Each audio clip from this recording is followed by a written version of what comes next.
Jika mengetahui kepada keilmuan yang pokok-pokok, kan? Lalu bisa mengamalkannya, walaupun keilmuannya tidak terlalu banyak, tapi pokok-pokok dalam agama dikuasai, lalu diamalkan dengan benar secara zahir dan batinnya, itu namanya soleh. Bismillahirrahmanirrahim. Siapapun yang memeluk ajaran Islam ini dan mengamalkannya, mereka punya pangkat. Serendah-rendahnya pangkat adalah mukmin. Kalau perempuan mukminah, juga muslim. Kalau perempuan muslimah, itu yang paling bawah. Lalu di atasnya ada, tapi mukmin muslim ini ke bawah terus. Dari mulai tingkat yang paling atas sampai paling bawah, pasti mukmin mukminah ke bawah terus. Ya, muslim muslimah ke bawah terus, hadir pada dirinya bahwa seluruh nabi dan rasul adalah mukmin, adalah muslim. Ya, semua para sahabat nabi, keluarga nabi adalah mukmin, perempuannya mukminah, muslim perempuannya muslimah. Semua para wali sama, para ulama sama, para syuhada sama. Namun ketika ini mukmin, mukminah, muslim, muslimah, lalu belajar ilmu lebih banyak, lebih luas, maka nanti akan berubah, tambah pangkatnya jadi ulama, jadi alim. Alim itu nisbat kepada keilmuan yang ada pada diri seorang mukmin yang sangat banyak ilmunya, namanya alim. Atau kata jamaknya alim itu adalah ulama. Ulama itu kata jamak. Kalau kata yang menunjukkan kepada seorang alim.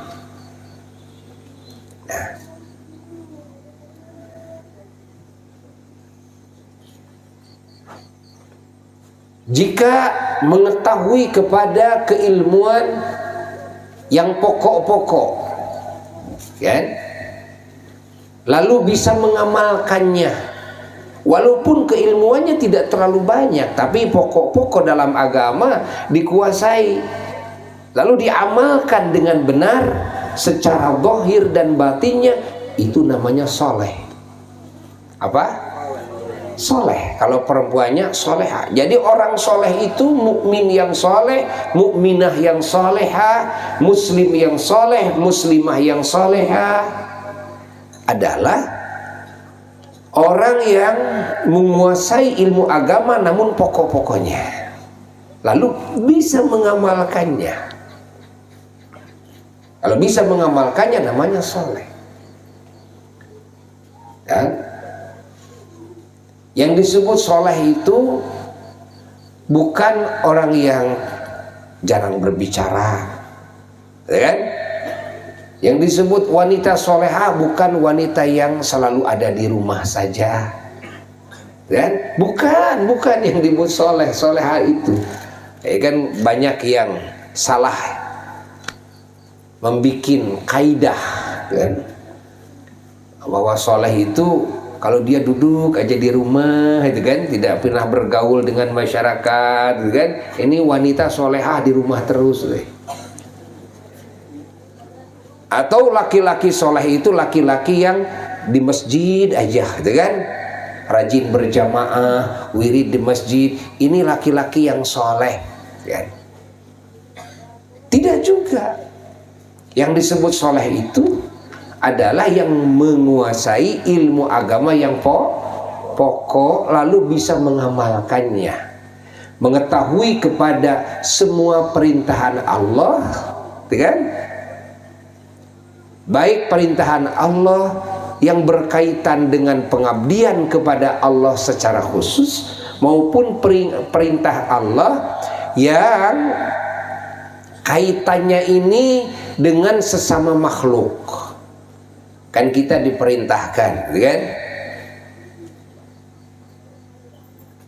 Melakukan kewajiban kita kepada sesama makhluk. Contoh, kita sebagai suami diperintahkan oleh Allah, suami memberi nafkah kepada istri. Lalu suami diperintahkan oleh Allah apa lagi? Apa lagi? Meniduri istrinya. Itu perintah Allah. Hati-hati tuh, kan? Jangan seenaknya. Itu bisa ditagih sama istri kita. Kewajiban, perintah Allah, dituntut oleh Allah. Lalu yang ketiga apa? Menempatkan istri di tempat yang layak tinggal. Istilah orang Sunda, ngimahan, ya. Itu perintah Allah. Lalu apalagi perintah Allah? Mendidik istri dengan didikan agama, didikan kemaslahatan hidup. Nah, itu perintah Allah. Perintah Allah, tapi hubungannya dengan sesama makhluk. Nah, kalau suami ini rajin ke masjid, bolak-balik di masjid, wirid di masjid, berjamaah di masjid, baca Quran di masjid, tapi ini suami tidak memberikan nafkah kepada istrinya. Tapi ini suami, kan, tidak meniduri istrinya. Tapi ini suami menterlantarkan di mana istrinya mau tinggal, sabodoh. Tapi ini suami, kan, tidak mendidik kepada istrinya. Dia enjoy aja dengan teman-temannya atau dengan gurunya, kan? Diem di masjid, rajin ngaji di masjid, wirid, zikir, kan? Ini tidak disebut laki-laki yang soleh, enggak. Ini disebutnya laki-laki yang soleh orai welang. Ular belang, tahu kan? Ada hitam, ada putih. Jadi soleh ular belang. Ya? Artinya dari sisi dia menjalankan kewajiban sholat berjamaah berarti oke. Dari sisi dia menjalankan sunnah di masjid, i'tikaf, sunnah baca Quran, sunnah wirid, sunnah baca sholawat. Nah, itu kan sunnah-sunnah. Oke, berarti kan. Tapi ada sisi lain, dia punya kewajiban harus memberikan nafkah sama istrinya. Dia punya kewajiban harus niduri istrinya. Dia punya kewajiban harus menempatkan istrinya di rumah yang layak tinggal. Dia punya kewajiban harus mendidik istrinya dengan didikan agama, dan kemaslahatan hidupnya harus dididik oleh kita suami. Maka ini suami dari sisi ini dia zalim kepada istrinya, zalim kepada istrinya. Tidak disebut suami soleh, enggak. Jadi kan, kaidah soleh itu bukan orang yang selalu diam di masjid, tidak. Boleh jadi dia orang soleh itu kadang-kadang sedang di pasar, lagi belepotan, banyak kotoran, badannya bau karena dia kerja di pasar. Untuk apa dia kerja? Karena dia kerja demi mencari nafkah. Untuk siapa? Untuk dirinya, sebagai bekal ibadah dirinya, untuk istrinya, untuk anaknya. Boleh jadi itu bisa disebut orang soleh. Giliran waktunya sholat, dia sholat, gitu kan? Artinya kewajiban, semua kewajiban dijalankan. Maka kalau kita mau mengukur kesolehan kita, harus diukur dari sisi pengetahuan kita kepada semua perintah Allah, baik yang berkaitan khusus dengan Allah maupun yang berkaitan dengan sesama makhluk Allah. Kan luas sesama makhluk Allah itu, bukan cuma suami istri saja, hubungan orang tua dan anak, kan? Hubungan dengan saudara, kan? Hubungan dengan tetangga, sesama muslim, dengan sesama manusia, dengan sesama makhluk Allah, walaupun dengan binatang, kan? Dengan pemerintah, dengan rakyat, dengan guru, dengan murid, dengan majikan, dengan karyawan, pembantu. Itu hubungan perintah Allah. Nah, kita orang saleh itu ukur, sudah tahukah kita kepada semua perintah Allah ini? Oh, udah. Tanya lagi diri kita, apakah kita sudah bisa menjalankan semua perintah Allah ini? Yang wajib aja dulu, berbicara soleh mah yang wajib dulu, kan? Itu soleh, kan? Tingkat pokok. Soleh tingkat pokok itu bisa menjalankan semua perintah Allah yang wajib, bisa menjauhi semua larangan Allah yang haram, kan? Soleh yang tingkatannya pokok. Ada soleh yang lebih bagus dari itu, yaitu orang yang bisa menjalankan perintah Allah yang sunnah-sunnahnya setelah wajibnya. Orang yang bisa menjauhi larangan-larangan Allah yang makruhnya setelah menjauhi yang haramnya. Nah, itu soleh yang lebih bagus, ya, tingkatannya lebih unggul. Nah, jadi kita harus mengukur dulu kesolehan itu dari, kan, pengetahuan kepada semua perintah Allah, lalu meyakinkan bahwa kita sudah bisa menjalankan perintah Allah ini, dan pengetahuan kepada semua larangan Allah, lalu meyakinkan bahwa kita sudah bisa menjauhi semua larangan Allah ini. Baru itu disebut apa? Soleh. Ternyata jadi orang soleh itu susah, ya kan? Susah. Paham? Dan pangkat soleh ini kan pangkat tambahan dari mukmin, mukminah, muslim, muslimah. Ya, jadi ada mukmin yang soleh, mukminah yang solehah, muslim yang soleh, muslimah yang solehah. Nanti tambah lagi, gitu kan? Dengan wawasan keilmuan yang luas. Nah, ini bisa jadi ulama alim, ya. Ini ulama bisa menjalankan semua perintah Tuhannya, menjauh semua larangan Tuhannya. Ini ulama yang saleh, ulama salihin, ya. Jadi mukmin oke, alim oke, saleh oke, gitu kan?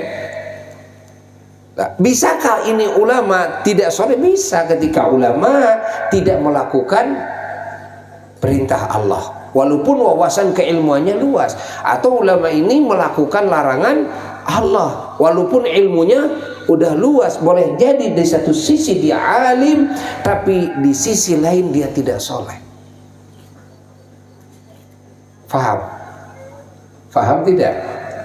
Faham tidak?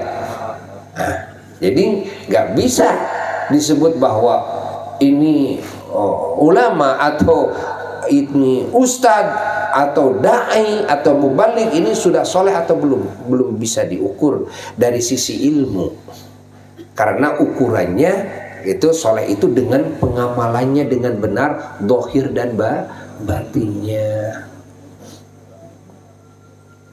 Boleh jadi dalam nilai keilmuan dia jenius, tapi dalam nilai pengamalan dia masih TK, gitu kan? Makanya kalau di pesantren nilai itu diambil dari dua, satu dari sisi keilmuannya, dua dari sisi pengamalannya termasuk akhlak. Ini anak dari sisi keilmuan dia pintar, terus nilainya bagus semua, tapi boleh jadi ini anak tidak boleh naik kelas. Kenapa? Karena ini tidak bisa mengamalkan ilmunya, atau akhlaknya ada yang tidak baik. Sehingga terjadi kasus-kasus di pesantren itu, anak tidak naik sekolah, anak tidak naik kelas karena apa?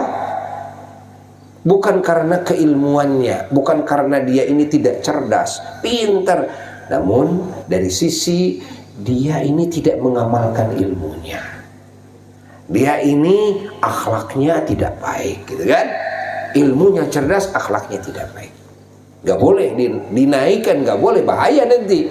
Kalau diluluskan ini bahaya nanti.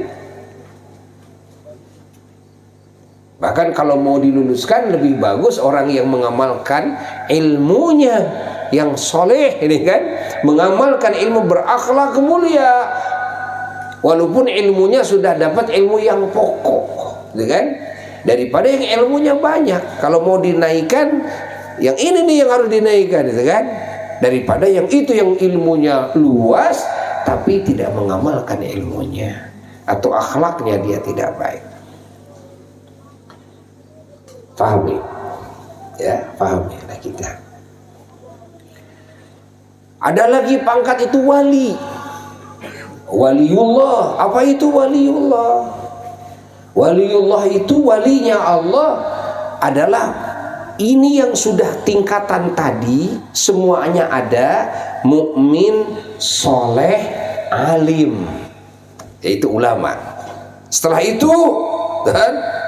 Setelah itu sampailah hatinya kepada maqam ma'rifat kepada Allah. Begitu hatinya sampai kepada maqam ma'rifat, kedudukan ma'rifat, mengenal Allah, kan? Maka ini alim bertambah pangkatnya, kan? Apa tambahannya? Adalah wali. Jadi wali itu adalah kepangkatan yang di dalamnya adalah ada 3 tahapan. 1 mukmin, soleh, alim, baru wali. Setiap wali pasti alim, setiap wali pasti soleh, setiap wali pasti mukmin, tapi tidak setiap, kan, yang soleh adalah wali. Ingat, paham tidak?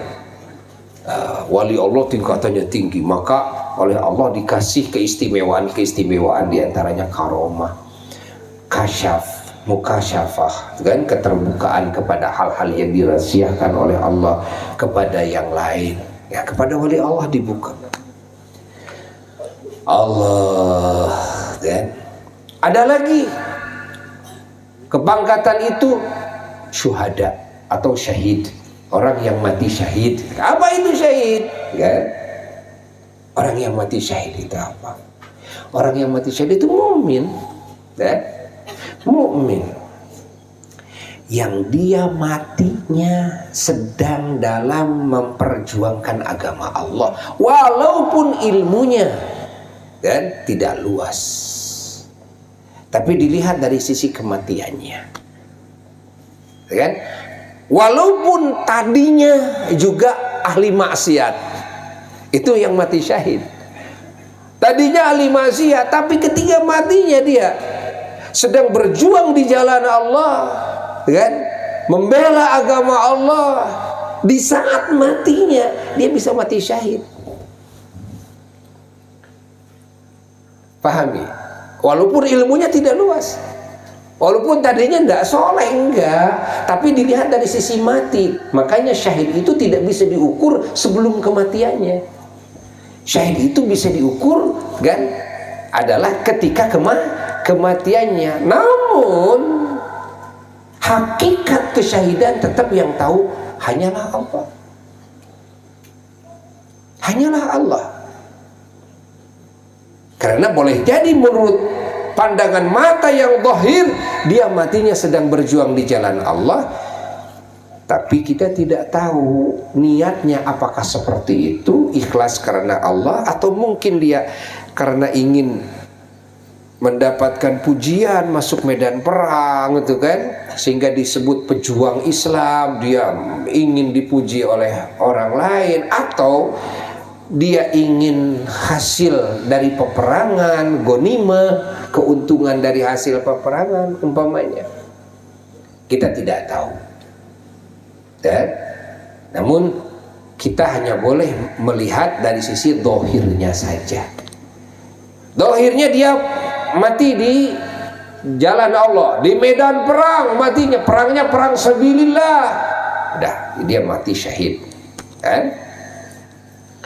Bahkan ada syahid itu syahid akhirat, itu kan syahid dunia akhirat. Ada syahid akhirat saja, dunianya tidak disebut syahid, tapi akhirat masuknya kepada orang yang mati syahid. Seperti mana? Seperti orang yang meninggal dunia karena tenggelam tapi mukmin dia. Orang meninggal dunia karena tertimpa reruntuhan, kan?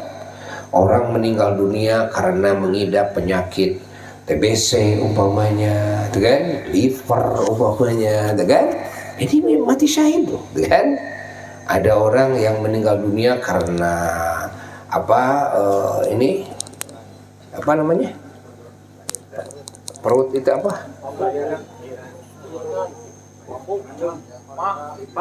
Bukan, air. Kolera, itu kan muntaber, itu kan? Ada orang yang mati itu diantaranya yang sebab melahirkan, wanita yang sebab melahirkan. Ini perempuan khusus, laki-laki nggak ada ini. Ya, nggak ada lah, ada kan? Ada. Nah. Ini mati syahid. Tapi bukan syahid dunia, syahidnya syahid akhirat saja. Ya kan? Beda dengan orang yang masuk ke medan perang, betul-betul perang sabilillah antara mukmin dan antara kafir, gitu kan? Oh itu, ini matinya mati syahid. Ya, syahidnya dunia dan akhirat. Nah. Allah. Jadi orang yang mati syahid itu tidak diukur dari sisi ilmunya, ini ulama atau enggak. Tadinya tidak soleh, malah tadinya ahli maksiat bisa syahid di waktu meninggal dunia.